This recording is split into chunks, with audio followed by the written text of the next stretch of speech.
So Australian scholars Fleming and Mills, they used a learning styles framework that uses a descriptive classification. And they wanted to use a preferred learning style that really reflects more of how people approach learning through their senses, such as digital, auditory, visual, and kinesthetic. So our digital, and many times it's called a read or a write. These are students who have a capability or excel when they're asked to read or write about a topic.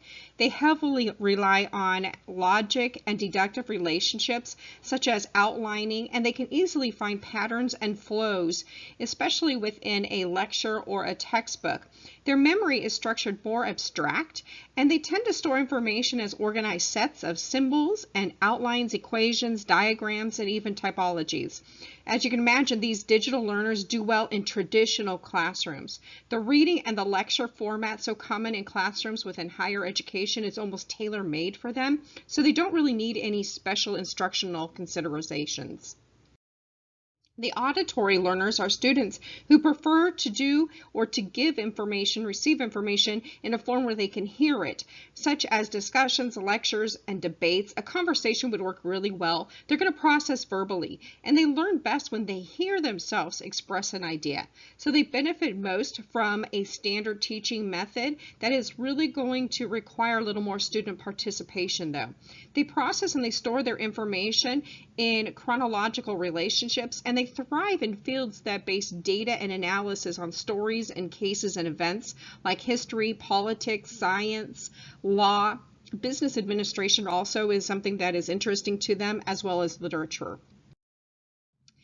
A visual learner is an individual that relies very heavily on their sight in order to take in information. They are going to work well with maps. They generally do not forget anything that they have seen, especially a face, a scene, or a place. And you're going to tend to realize that a visual learner is going to remember where things are placed. They may see something and automatically remember where the car keys were or where somebody sat a book.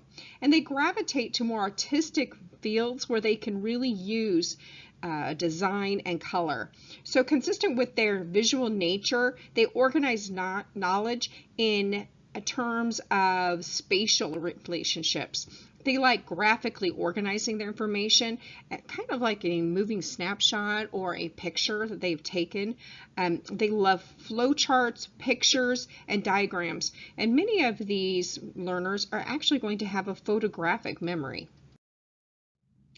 When we move on to the kinesthetic learner, we're going to see that they really are more hands-on and they learn best by doing. They need to be actively involved in their learning, and they're going to demonstrate their style with an incredible hand-eye coordination.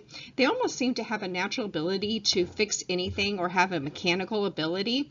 So these learners were often not seen as being very valuable within a classroom, and they were really kept more in shop courses or home economic courses or those classes in high school that led more to a trade, and they were almost looked down on.